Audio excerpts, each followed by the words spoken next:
I'm Autumn 32, and yesterday I finally opened Sweet Memories Bakery after a lifetime of dreaming. My hands still smell like vanilla and cinnamon from baking since 4 a.m. Funny how the longest journeys end in a single moment unlocking those doors, seeing my name on the sign. After years of my family telling me to get a real job, I invited them all to the grand opening, my stomach spinning knots wondering if they'd show up. If you're watching this from your own kitchen wondering if you should follow your dream too, stick around, and while you're here, hit that subscribe button to follow my journey from this nerve-wracking beginning. I'll be sharing all the recipes that got me here and the new ones I create along the way. The first time I truly fell in love with baking, I was 8 years old. My grandmother Elaine had invited me to help make her famous apple pie. While other grandmothers might simplify recipes for kids, mine never did. She handed me a real paring knife and taught me how to core apples properly. Baking isn't just about following directions, she told me, her hands guiding mine as we worked the butter into the flour for the crust. It's about feeling the dough, sensing when something's right. Those Saturday afternoons in her kitchen became sacred to me. We worked our way through her handwritten recipe collection, snickerdoodles with the perfect crackly tops, lemon bars that made your mouth pucker in the most delicious way, cinnamon rolls that filled the house with a scent so heavenly that even my perpetually distracted father would wander into the kitchen, following his nose. My family had a certain order to it that rarely changed. My father Michael built his accounting firm from nothing, working 60-hour weeks with an unwavering focus on financial security. My mother Grace managed the home with the same efficiency she brought to her job as a hospital administrator. Both valued stability above all else, a product of their own childhoods marked by economic uncertainty. My older brother Ryan was their perfect creation. 4 years my senior, he approached life with my father's business sense and my mother's organizational skills. By 16 he was investing his allowance and lawn mowing money in stocks. While I was daydreaming about pastry designs, he was reading the Wall Street Journal. Katie, my younger sister by 3 years, existed somewhere in the middle of our family spectrum. She had practical ambitions, becoming a teacher, but also understood my creative drive. She was the diplomatic one, the peacemaker, though this often meant staying silent when our parents dismissed my impractical phase. When I was 11, I entered the school baking contest with a chocolate layer cake I'd practiced making 4 times. Grandmother had helped me perfect the ganache, showing me how to create the glossy finish that cascaded perfectly down the sides. I won first place, bringing home a blue ribbon and a sense of accomplishment that made my chest swell with pride. That same weekend, Ryan received an award for placing 3rd in a regional math competition. At Sunday dinner, my parents spent 20 minutes discussing his achievement, my father already talking about how this would look on college applications. My ribbon, hanging on the refrigerator, warranted only a passing comment, "That's nice, dear, but try not to make such a mess in the kitchen next time." Only grandmother seemed to truly see me. After dinner she pulled me aside and whispered, "Your cake was magnificent, Autumn. You have magic in your hands." She slipped me a small wrapped package of professional pastry brush and a miniature offset spatula. "Tools for the artist," she said with a wink. Throughout high school, this pattern continued. My report cards with A's in home economics and art elicited concerned frowns, while Ryan's perfect grades in calculus and physics were celebrated with special dinners. When I announced I wanted to attend culinary school instead of pursuing a business degree, my father's disappointment was palpable. "Cooking is a hobby, Autumn," he said, not looking up from his newspaper. "It's not a career for someone with your potential." My mother was more diplomatic but equally discouraging. "Sweetie, do you know how many restaurants fail in their first year? How many pastry chefs struggle to pay rent? We just want security for you." What they never understood was that for me, security wasn't about a steady paycheck or a 400 ONIC. It was about the certainty I felt when working with dough, the absolute knowledge that I was doing exactly what I was meant to do. Grandmother was my constant champion. When I was debating culinary schools, she sat with me for hours, researching programs and scholarships. "Your parents mean well," she would say, "but they're viewing your life through their own fears. You have to live from your own courage."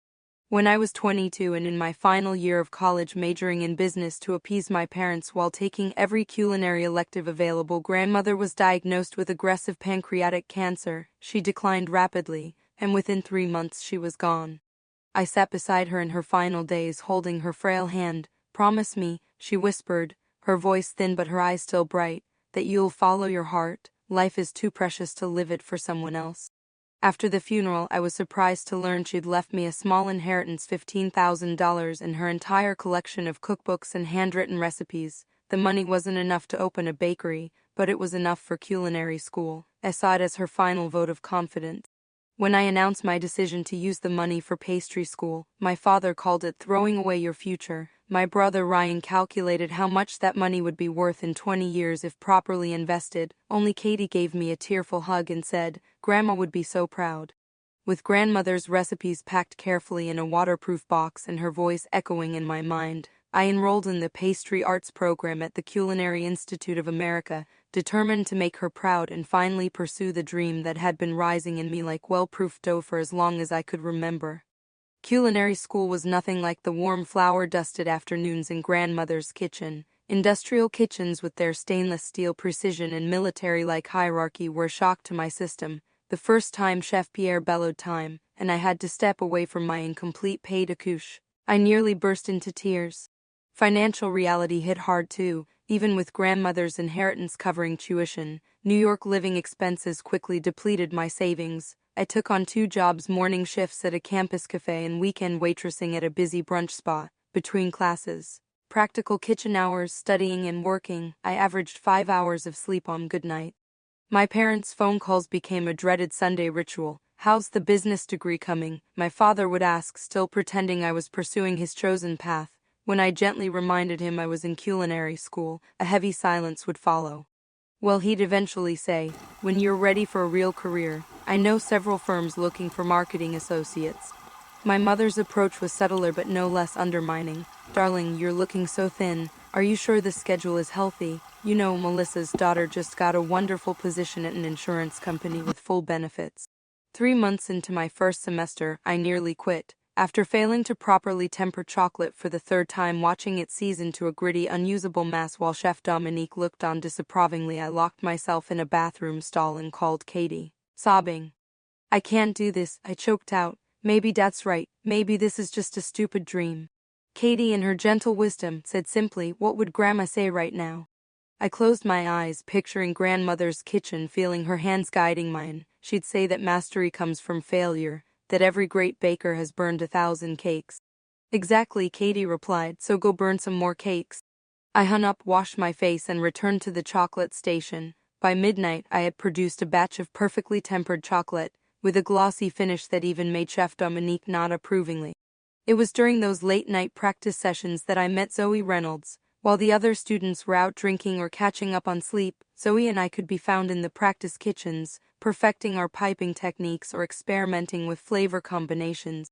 Zoe was everything I wasn't: bold, confident, with a business mind that complemented my creative spirit. Where I saw a beautiful dessert, she saw a marketable product. We quickly became inseparable, dreaming aloud about someday opening our own place. "Your family doesn't get it because they can't see what we see," Zoe said one night as we cleaned up after practicing wedding cake designs until 2 a.m., "but they will. Success is the best revenge." After graduation, reality hit again. Even with high marks and glowing recommendations, entry-level pastry positions paid barely above minimum wage. I landed a job at Bellamy's, a high-end Manhattan restaurant, where I spent 14-hour days making the same 3 desserts designed by the executive pastry chef. The head baker, Marcus Chen, was a perfectionist who seemed to take pleasure in pointing out my mistakes. "Too thick," he'd say, measuring my pâte sucrée with a ruler. "Do it again." I'd watch in dismay as he threw an entire batch of dough into the trash. But slowly I began to realize that Marcus wasn't being cruel, he was pushing me toward excellence. After 6 months of what felt like culinary boot camp, he handed me responsibility for developing the daily bread selection. It was my first creative freedom in a professional kitchen, and I poured myself into it, developing a roasted garlic and rosemary focaccia that became one of the restaurant's most requested items. Meanwhile, my family continued their campaign of doubt. At Christmas dinner during my 2nd year at Bellamy's, Ryan, now an investment banker with a corner office, held court about the restaurant industry's failure rate. "Something like 60% don't make it past the first year," he said, slicing into his prime rib, "and of those that survive, another 20% fail within 3 years. It's just a bad business model." He didn't explicitly say he was talking about my dream, but the pointed glances in my direction made it clear. My father nodded sagely. "I've got a client who lost everything on a restaurant venture, everything, had to start over at 52. Autumn, you know my offer stands. I've got connections at Anderson Reed. They're always looking for bright young people." I pushed my food around my plate, feeling small. only the memory of grandmother's hand on my shoulder kept me from exploding or dissolving into tears. That night I called Zoe, who had taken a marketing position at a food publication while developing business plans on the side. "I can't keep doing this," I said, "working for other people, making their vision instead of mine, and every family gathering is just a fresh reminder that everyone's waiting for me to fail." Zoe was quiet for a moment. "So let's do it," she finally said. "Let's open our own place. You're ready, I'm ready. Let's stop talking about it and make it happen." For the next 5 years we laid the groundwork. I moved to progressively better positions, eventually becoming the head pastry chef at a boutique hotel where I could finally express my own style. I lived in a tiny studio apartment, saving every penny. Zoe and I met weekly, refining our business plan, scouting locations, and building connections with local suppliers. We calculated that we'd need at least $200,000 to open a modest bakery in a decent location. With my savings, Zoe's savings, and small loans from her supportive parents, we were still short by half. Every time I visited my parents, my father would ask about my exit strategy from the culinary world. My brother Ryan had gotten married to another investment banker, then their wedding was a lavish affair with a 6-tier cake that the family couldn't stop comparing unfavorably to what they imagined I might create. "It's a little dry," my mother whispered to me during the reception. "I'm sure you could do better, but then again, Genevieve's bakery is the most expensive in the city." Katie had married a corporate lawyer named Thomas, and though they lived comfortably, she worked hard to prevent him from falling into the family pattern of money-focused conversation. When they had their first child, I became Aunt Autumn who makes the best cookies, a title I wore proudly. After 6 years of professional kitchen work, countless family gatherings enduring subtle and not-so-subtle jabs at my career choice, and rigorous saving, Zoe and I were finally ready to make our move. We had 75% of our funding goal, a solid business plan, and the experience to back it up. It was time to find a location and secure the final financing that would turn our dream into reality. The perfect location found us on a rainy Tuesday in April. Zoe and I had been walking through downtown neighborhoods for months, scouting potential spots, when we passed a corner storefront with a for lease sign that hadn't been there the week before. The large windows, vintage tile entryway, and location 2 blocks from the farmer's market made my heart race. "This is it," I whispered, pressing my face against the glass to peer inside. The space had previously been a bookstore that had relocated to larger premises, leaving behind beautiful wooden shelving and a warm, inviting atmosphere. The rental agent arrived to find us already sketching layout plans on the back of a receipt. The space was at the upper end of our budget, but the foot traffic and character were worth it. We put down a refundable holding deposit and promised to return with our business plan and financing within 2 weeks. That night I couldn't sleep. I kept visualizing the morning sunlight streaming through those windows, the display cases filled with my pastries, customers leaving with pink boxes tied with string. It felt so close I could almost smell the butter and sugar in the air. Reality came crashing down the next day when we met with the first bank. The loan officer, a man named Jeffrey with a perpetual frown, barely glanced at our business plan. No previous business ownership experience, limited collateral, high-risk industry. He closed our folder with a decisive thump. "I'm sorry, but you don't meet our lending criteria." The second bank was kinder but equally firm. "Your concept is charming," the loan officer said, "but we need to see at least 3 years of profitability in an existing business before considering a loan of this size." After the 5th rejection, Zoe and I sat in a coffee shop, trying not to let despair overwhelm us. "Maybe we should start smaller," Zoe suggested, "a food truck or a stall at the farmer's market, build a following first." I thought about the bookstore space, already imagining someone else's business thriving there. "No," I said firmly, "we've waited long enough. We have the skills, the plan, the location. We're just missing part of the money." That evening I did something I'd promised myself I wouldn't do. I called my father to ask about small business loans. I expected a lecture, but to my surprise he gave me the name of a business advisor he knew. "Benjamin West at First Community Bank. Tell him I sent you. I'm not making any promises on him, but he's more open-minded than most." Benjamin turned out to be a game-changer, a former restaurant owner himself. He understood the industry in a way other loan officers didn't. He reviewed our business plan meticulously, asking tough but fair questions about our projections, marketing strategy, and contingency plans. After 2 hours, he leaned back in his chair. "You've done your homework, but you're still short about $100,000, even with my help on a small business loan." "We know," I admitted. "We're exploring options for the remainder." Benjamin tapped his pen thoughtfully. Have you considered crowdfunding? With your industry connections and Zoe's marketing background, you might be able to pre-sell enough gift certificates and specialty items to bridge the gap. That night, Zoe and I stayed up until 3 a.m. crafting a crowdfunding campaign. We produced a video in the hotel kitchen where I worked, showcasing my signature items while Zoe narrated our vision. We created reward tiers ranging from recipe booklets to private baking classes to having a pastry named after major donors. When we launched the campaign, I finally told my family about our concrete plans. My father's response was predictably cautious. Crowdfunding seems risky. What's your backup plan? My mother worried about the location. That neighborhood is still transitioning. Wouldn't the west side be safer? Ryan was blunt. The math doesn't work. Your projected revenue assumes an 80% capacity from day one. That's unrealistic. Only Katie and Thomas showed genuine enthusiasm, immediately donating to our campaign and sharing it with their friends. This is happening, Autumn. Katie squealed over the phone. I'm so proud of you. To everyone's surprise, especially Ryan's, we reached our crowdfunding goal in 28 days. Combined with Benjamin's approved small business loan, we now had enough to sign the lease, begin renovations, and open with a small financial cushion. The day we signed the lease was surreal. As the keys were placed in my palm, I thought of grandmother and wished she could have been there. That night, I dreamed of her standing in the empty storefront smiling approval. Renovations began immediately and brought their own challenges. The charming vintage tiles in the entryway had water damage beneath them. The plumbing needed a complete overhaul to accommodate commercial kitchen requirements. Permitting took 3 times longer than expected. Each setback required additional funds, stretching our budget to its breaking point. There were days I arrived at the space to find contractors standing idle because of some bureaucratic delay, the daily rate still ticking away. Through it all, Zoe and I designed every aspect of Sweet Memories Bakery to honor the vision we'd held for so long. The color palette, soft creams and blues with copper accents, was inspired by grandmother's kitchen. We mounted her vintage hand mixer on the wall alongside other antique baking tools. Her handwritten recipes, carefully framed, became art pieces on the walls. The layout maximized both efficiency and customer experience: a large open kitchen where customers could watch the baking process, comfortable seating areas with outlets for laptop workers, and a children's corner with tiny tables and baking-themed books.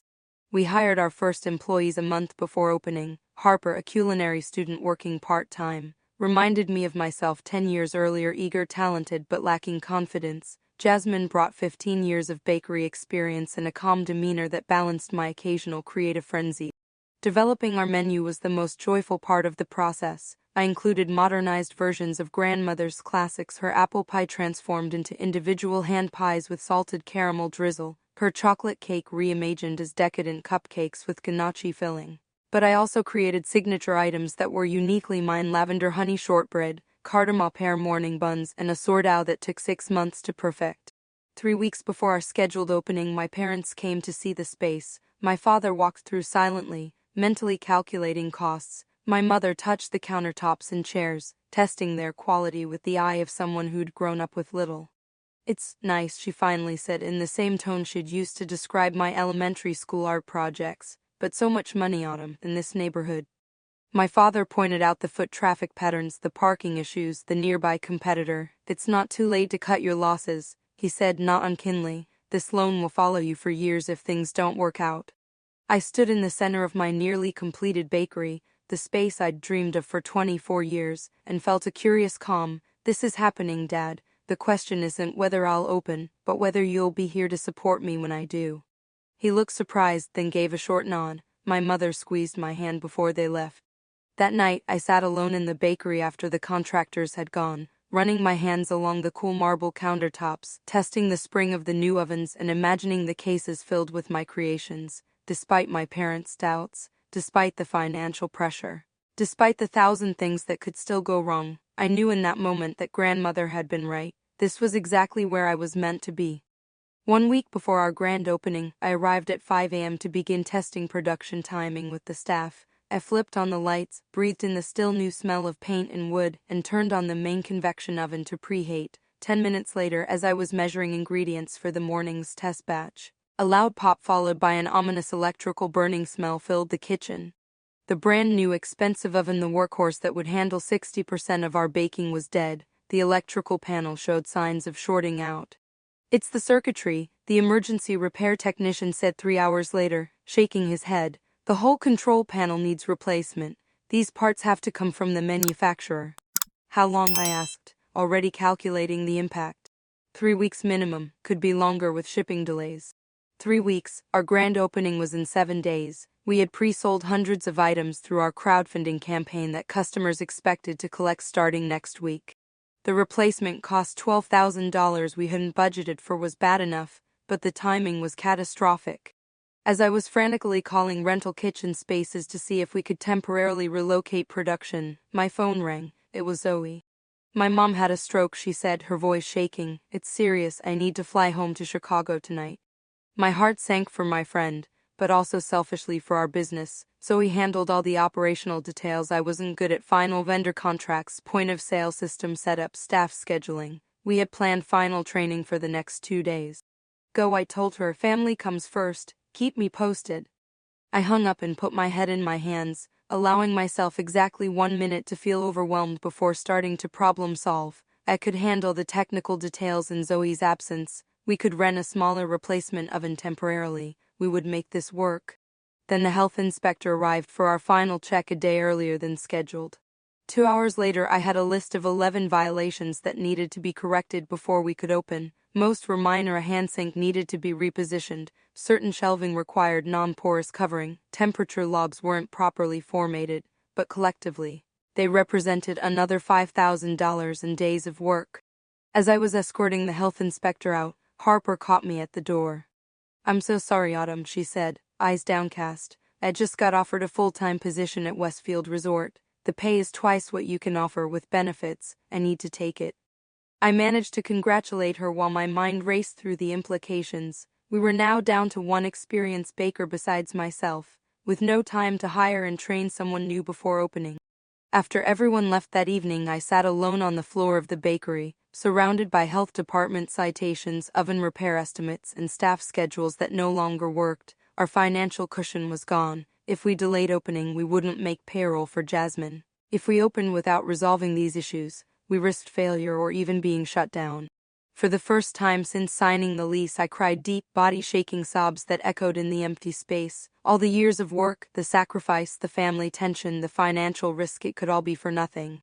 In my darkest moment, I reached into my bag and pulled out grandmother's recipe book. I hadn't consciously packed it that morning, but somehow it was there. The familiar handwriting blurred through my tears as I gently turned the pages, coming to rest on her apple pie recipe. In the margin she's written, "Remember, the worst disasters in the kitchen often lead to the best innovations. Don't be afraid to start over when needed." I ran my fingers over her handwriting, drawing strength from her words. She had faced much worse in her life than a broken oven and staffing issues. If she were here, she wouldn't give up. She'd find a way forward. As I was gathering myself to leave, the bell above the door jingled. I hadn't locked up yet, but we weren't open for business. "We're closed," I called, quickly wiping my tears. "I know," came a familiar voice. It was Ryan, immaculate in his business suit despite the late hour. My brother and I hadn't had a real conversation in months. Our last interaction had been at our parents' anniversary dinner, where he spent 10 minutes explaining to everyone why small businesses were poor investment vehicles. "Dad mentioned you were having some pre-opening issues," he said, looking around the space with an appraising eye. "Thought I'd stop by." Something in his tone made me instantly defensive. "We're handling it. Just some last-minute details to work out." Ryan wandered through the bakery, noting the half-installed point-of-sale system, the empty display cases, the taped-off oven. "Looks like more than details, Autumn." I crossed my arms. "What do you want, Ryan?" He leaned against the counter, completely at ease. "I want to offer you a way out, before you get in any deeper." "A way out," I repeated flatly. "I have a client looking for exactly this kind of space for a wine bar concept. High-end, good demographic match for the neighborhood." He named a figure. "They'd take over your lease, buy out your equipment. You could walk away clean, maybe even with a small profit."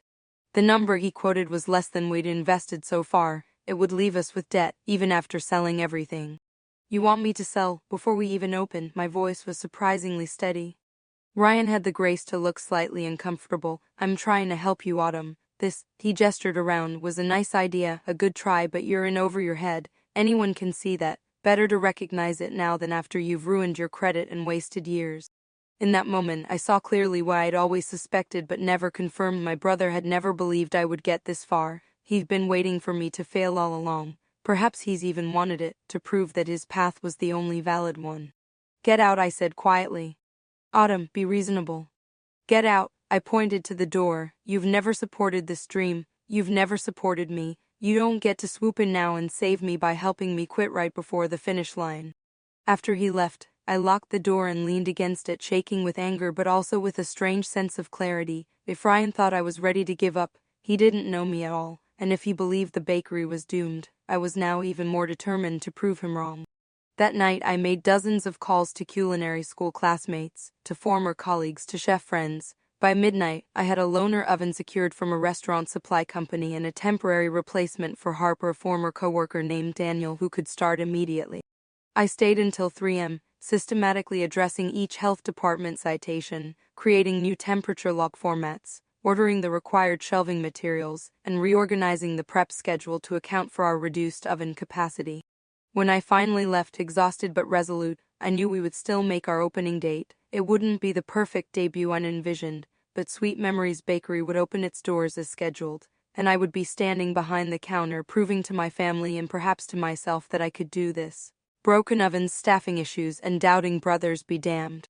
2 days before our grand opening, we held a soft opening for friends, neighboring businesses, and our crowdfunding supporters. I had been baking since 2 a.m., determined that every item would be perfect despite our makeshift arrangements. Daniel had proven to be a godsend, experienced, unflappable, and with a natural talent for the complex laminated duffs that formed the backbone of our morning pastry selection. Jasmine handled the front counter with professional ease, making each customer feel personally welcomed. At 7 a.m., we unlocked the doors for our first guests. I held my breath as the first few people entered, watching their expressions carefully. A woman in a blue dress took a bite of my cardamom pear morning bun and closed her eyes in appreciation. An elderly man declared the sourdough better than my mother's, and I never thought I'd say that. By 9 a.m., we had a small but steady stream of customers. By noon, we had sold out of several items. The feedback was overwhelmingly positive, with only minor suggestions about seating arrangements and coffee strength. I was refiling the display case when I noticed a young woman taking photos with a professional camera. She caught my eye and approached the counter. "I'm Mia Delaney," she said, extending her hand. "I run the food blog East Side Eats." My heart skipped. East Side Eats had a massive local following and had helped launch several successful restaurants in the area. "I smelled your bakery from 2 blocks away and had to investigate," she continued. "Would you mind if I featured you in tomorrow's post? These lavender shortbread cookies are extraordinary." Within hours of leaving, Mia had posted a glowing preview on her Instagram page, calling Sweet Memories Bakery the most exciting addition to the city's pastry scene in years, and urging her 40,000 followers to attend our grand opening. By closing time, I was exhausted but elated. We had survived our first day of actual operations with only minor hitches. The replacement oven was functioning adequately, if not ideally. The health inspector violations had all been addressed. Most importantly, people loved our food. When Zoe called that evening, I was able to give her positive news to balance her worry about her mother, who was stable but still in serious condition. "I wish I could be there," Zoe said,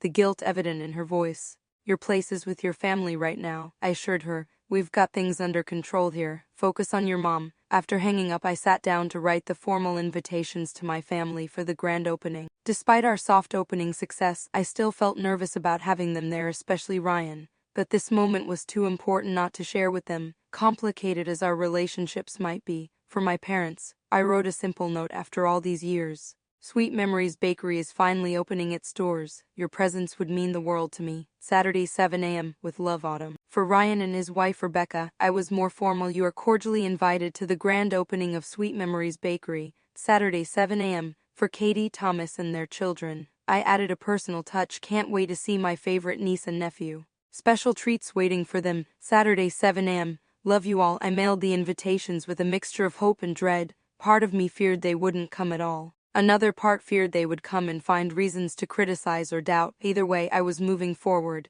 The next day, I began receiving responses. Katie called immediately, bubbling with excitement. "We'll be there with bells on," she promised. "Thomas is arranging his schedule to make sure he can come too. The kids are so excited to see Aunt Autumn's cookie store, as Emma calls it." My mother called that evening, her tone carefully measured. Dad and I received your invitation. We'll try to stop by, but you know how busy Saturdays can be for your father. I swallowed my disappointment. I understand, it would be nice to see you both, even if just for a few minutes. We'll do our best, she said, which wasn't quite a commitment. Ryan didn't call but sent a brief text. Got your invitation. Might be able to stop by briefly in the afternoon. Morning meeting I can't reschedule. I stared at his message, reading between the lines. The morning meeting felt like an excuse, a way to miss the main event while still being able to say he had made an appearance. But I responded politely, understand, hope to see you when you can make it. The day before our grand opening I received another unexpected boost. Mia's blog post had gone live, featuring gorgeous photos of our space and pastries along with a glowing review. By afternoon our social media accounts had gained hundreds of new followers, and people were messaging asking if we would be taking pre-orders. That evening I stayed late at the bakery, preparing everything possible for our 4 a.m. start the next day. As I worked, I thought about grandmother and wished she could see what her encouragement and belief had helped create. In many ways, Sweet Memories Bakery was as much hers as it was mine. I carefully placed her framed photo near the register, alongside her original handwritten recipe for apple pie, the first thing I'd ever baked with her. We did it, Grandma, I whispered to her smiling image. Tomorrow's the big day. As I locked up that night, I felt a curious sense of calm. After years of dreaming, months of planning, and weeks of crisis management, I was ready. Whether my family approved or not, whether they showed up or not, Sweet Memories Bakery would open tomorrow. And for the first time in my life I felt completely certain that I was exactly where I was meant to be, doing exactly what I was meant to do. My alarm jolted me awake at 3:30 a.m. on opening day. I'd barely slept, my mind cycling through mental checklists and worst-case scenarios. But as I drove through the quiet pre-dawn streets, a strange calm settled over me. Whatever happened today, I had already succeeded in ways that mattered most. I had built something real from a lifetime of dreams. When I turned the corner onto our street at 3:55 a.m., I was startled to see a small group of people already gathered outside the bakery. In the dim glow of streetlights, I counted at least 15 people clutching coffee thermoses, bundled against the early morning chill. Daniel was already at the back door, his breath visible in the cold air. Looks like Mia's blog post worked, he said with a grin as he helped me carry in supplies. By 4:30 a.m., the mixers were whirring and the borrowed oven was preheating. Jasmine arrived at 5, setting up the coffee station and arranging the display cases. The scent of butter, sugar, and yeast filled the air as the first batches of pastry emerged golden and perfect. At 6:45 I peeked through the blinds, the line now stretched around the corner. My heart hammered with equal parts excitement and terror. Ready? Jasmine asked, adjusting her new Sweet Memories apron. I touched grandmother's photo for luck. Ready. At exactly 7 a.m., I unlocked the door and flipped the sign to open. A small cheer went up from the waiting crowd. The first customer, an elderly woman with bright eyes, took my hands in hers. I've been watching this place come together for months, she said. My daughter used to work at the bookstore that was here. I'm so happy to see something wonderful in this space again. For the next 2 hours I barely had time to breathe. The line never diminished. As soon as one person left, another took their place. Daniel worked miracles in the kitchen, keeping the display cases stocked despite our limited oven capacity. Jasmine handled the register with gracious efficiency, remembering regular customers' names from the soft opening. At 9:17 a.m. I noted the time precisely because it felt momentous. A young man from the local newspaper arrived. Jeremy Cole introduced himself as a reporter for the Daily Herald, explaining that they were doing a feature on new businesses in the area. Mind if I take some photos and ask a few questions? He asked, already snapping pictures of our bustling space. As I answered his questions about our concept and journey, I kept glancing at the door, watching for my family. The grand opening had been underway for over 2 hours, and none of them had arrived yet. Just as Jeremy was wrapping up his interview, I spotted a familiar face. Katie pushed through the door, her husband Thomas behind her with their 2 children, Emma and Liam. Autumn, Katie squealed, rushing to hug me over the counter. This is amazing. Look at this place. Look at this line. For the first time that morning, tears threatened. I hugged her fiercely, then knelt to greet my niece and nephew. Are you the cookie lady? 5-year-old Emma asked solemnly. I am indeed the cookie lady, I laughed, presenting them each with a special cookie decorated with their initials, something I'd prepared late last night despite my exhaustion. Thomas looked around appreciatively. Seriously impressive, Autumn. The place looks fantastic. Come see the kitchen, I offered, leading them behind the counter. I showed them the framed recipes, the vintage mixers, the special touches that honored grandmother's legacy. She would be over the moon, Katie said softly, touching the frame of grandmother's photo. She always knew you'd do this someday. As we toured the back, the bell over the door jingled again. I looked up to see my parents standing awkwardly at the entrance, looking around with uncertain expressions. "Mom, Dad," I called, waving them over. "You made it." My father approached stiffly, taking in the crowded space with surprise. "Quite a turnout," he said, his tone guarded but not dismissive. My mother hugged me briefly. "Everything looks very professional," she offered, which from her was high praise.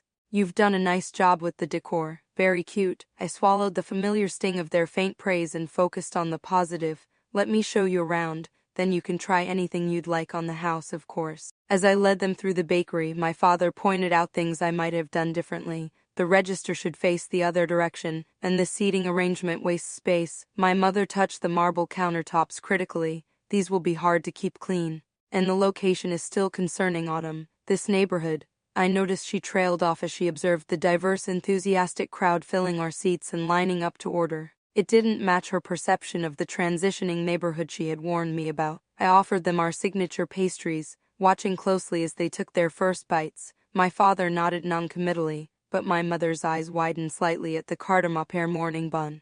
"This is quite good," she admitted, sounding genuinely surprised. "Is this one of your grandmother's recipes?" Inspired by her, I explained, "but I developed it myself." A small hum was all she offered in response, but I caught her taking another bite when she thought I wasn't looking. By noon we had sold nearly everything. Daniel was frantically trying to produce more, but we were limited by our oven capacity. Customers were understanding when told certain items were sold out, many promising to return tomorrow. As I was explaining to a disappointed customer that would have more chocolate croissants the next day, the door opened again. My brother Ryan stood there in his perfectly tailored suit, looking distinctly uncomfortable. "You came," I said, unable to keep the surprise from my voice. "Meeting ended early," he replied with a shrug, but wouldn't meet my eyes. I suspected he had seen the line in the crowd from outside and curiosity had gotten the better of him. I offered him a tour, but he waved it off. "Just wanted to stop by briefly. Looks like you're busy." There was a question in his tone, as if he couldn't quite believe what he was seeing.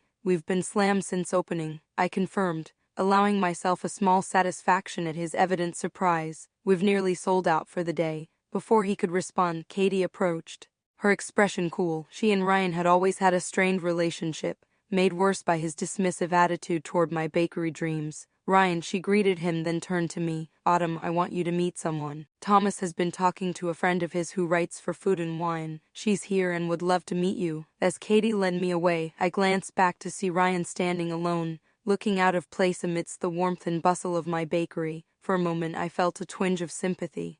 He had always been so certain of his path, so convinced of his rightness, that he'd never allowed himself to imagine alternatives. In his own way, his worldview was more limited than mine had ever been. The afternoon brought another surprise. Marcus, my former boss and mentor from Bellamy's, arrived with a stunning floral arrangement. "Had to see for myself what you've created," he said gruffly, but his eyes showed pride as he surveyed the space. "Not bad, Sullivan." Not bad at all. Coming from Marcus, this was effusive praise. He inspected the kitchen with professional scrutiny, nodding approvingly at our setup and systems. "You've thought this through," he said. "Smart workflow." By 3 o'clock, we were completely sold out. I placed a sign in the window announcing our early closure and thanking everyone for an incredible first day. As the last customers left, I finally allowed myself to sit down, my feet and back aching from the 12-hour shift. My parents had left shortly after trying the pastries, my father mentioning yard work that needed attention. Ryan had stayed only 15 minutes, making awkward small talk before claiming another appointment. But Katie, Thomas, and the children remained until the end, Katie helping clear tables while the kids colored at a corner table. "I'm so proud of you," Katie said, sitting beside me as Daniel and Jasmine finished the cleanup. "You did it, Autumn, you really did it."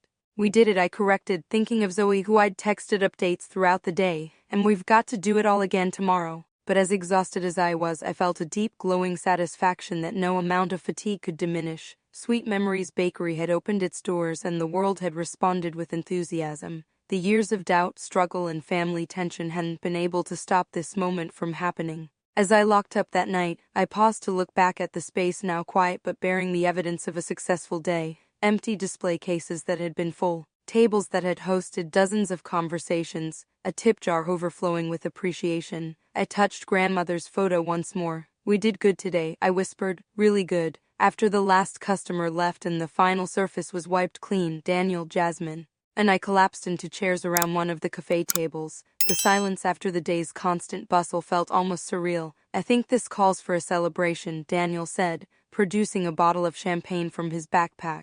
Been saving this for a special occasion. Pretty sure this qualifies. We toasted with paper cups, laughing at the incongruity of drinking fine champagne from such humble vessels. The bubbles matched the effervescent feeling of accomplishment coursing through me. To sweet memories, Jasmine said, raising her cup, and to Autumn who made it happen. To all of us, I corrected. We're a team. After they left, I remained, not quite ready to end this momentous day. Katie had taken the children home but promised Thomas would return to drive me home when I was ready. As I was turning off lights in the kitchen, a knock came at the front door. Through the glass, I saw my parents standing awkwardly outside. I hesitated only briefly before unlocking the door. "We thought you might need a ride home," my father said, hands in his pockets. "Katie mentioned you'd be here late." "I'm okay. Thomas is coming back for me," I said, but stepped aside to let them in. For a moment we stood in awkward silence. Then my father cleared his throat.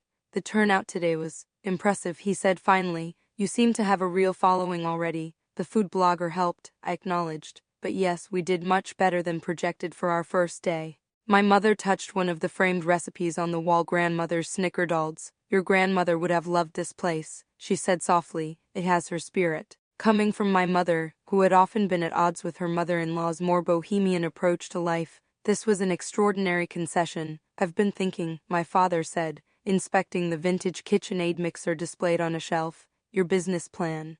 It's more solid than I initially gave you credit for. The location, which I questioned, it seems you understood the neighborhood demographic better than I did." I waited, hardly daring to breathe. This was as close to an apology as my father had ever come. "What I'm saying, Autumn, is that I was wrong." The words seemed physically difficult for him to push out.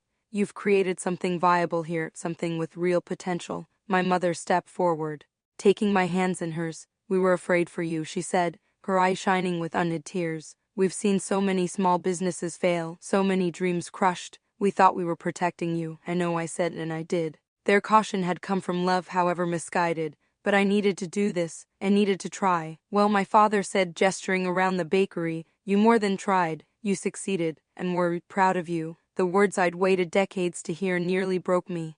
I hugged them both, feeling something long knotted within me finally begin to loosen. After they left, promising to return as customers, "Your mother actually wants more of those pear things," my father admitted. I sat alone in the dimly lit bakery, processing the day's events and this unexpected resolution. My phone buzzed with a text from Ryan. "Congratulations on the opening." Impressive crowd, brief, impersonal, but still more acknowledgement than I'd expected from him. I replied with a simple thanks for coming by, not quite ready for complete reconciliation but willing to leave the door open. In the month that followed our grand opening, Sweet Memories Bakery exceeded every projection in our business plan. Zoe returned after her mother stabilized, bringing fresh energy and ideas. We hired 2 more staff members and invested in additional equipment, including a proper replacement for our temperamental oven. Regional Food Magazine featured us in their new and notable section, praising our perfect balance of nostalgia and innovation. The article included a photo of me beside grandmother's framed recipes, acknowledging her influence on our concept. 6 weeks after opening, Ryan finally came in properly on a Tuesday morning when the rush had subsided. He ordered a coffee and apple hand pie, sitting awkwardly at a corner table. Ed joined him after ensuring the front counter was covered. "Business still good?" he asked, nodding toward the half-full cafe area. "Better than projected," I said. "We're already discussing expansion possibilities for next year." He nodded, picking at his pie. "Listen, Autumn, about what I said before the opening." He paused, struggling. Ryan had never been good at apologies. "I was wrong. About the bakery, about you." I waited, giving him space to continue. "I never thought you'd get this far," he admitted. "I always saw your baking as a hobby, not a viable business. I underestimated you." "Yes," I agreed simply. "You did." He looked up, perhaps expecting me to make this easier for him. "I didn't. I offered to buy you out because I genuinely thought I was helping," he continued. "But I see now that was presumptuous and condescending." "It was," I confirmed. Ryan sighed. "I'm trying to apologize here, Autumn. I know and I appreciate that, but I don't need your approval anymore, Ryan. I've proven myself to myself. That's what matters." He looked at me with new eyes, perhaps seeing me clearly for the first time in our adult lives. "You have," he agreed quietly, "and I respect that." It wasn't a full reconciliation, but it was a beginning. As he left, he mentioned introducing some clients to the bakery for business meetings. Coming from Ryan, this was a meaningful olive branch. That evening, I added the magazine article to the small collection of mementos I'd started keeping in a special box beneath the register. Beside it, I placed the first dollar we'd earned, now framed. I added a photo of our opening day team and a dried lavender sprig from our signature shortbread. As I closed the box, I found myself thinking about the journey that had led me here, the years of doubt and determination, the family tensions and tentative reconciliations, the financial risks and unexpected rewards. What grandmother had tried to teach me all those years ago in her flour-dusted kitchen wasn't just about baking, it is about having the courage to follow your own path, even when those closest to you can't understand or support your vision. It was about finding the strength to believe in yourself when no one else does. Success, I realized, isn't measured in dollars or approval, but in having the courage to follow your heart's calling, even when the people who should believe in you the most don't. The true victory wasn't the thriving bakery or the glowing reviews, but the person I had become through the process of creating it, someone who finally trusted her own judgment and valued her own dreams. I placed my hand on grandmother's photo, feeling her presence in every corner of Sweet Memories Bakery. "Thank you," I whispered, "for the recipes, yes, but more importantly for teaching me the most essential ingredient in any endeavor, belief in oneself." As I locked up that night, I realized that in achieving my dream, I'd gained something far more precious than professional success. I'd found the courage to be authentically myself, and that was the sweetest victory of all. Have you ever had to pursue a dream despite family doubts or opposition? I'd love to hear your stories in the comments below. Remember that sometimes the people who love us most can still fail to see our true potential, but that doesn't mean we should stop believing in ourselves. If my journey has inspired you in any way, please hit that like button, subscribe for more stories, and share with someone who might need encouragement to follow their own path. Thank you for being part of my journey, and I hope to see you at Sweet Memories Bakery someday.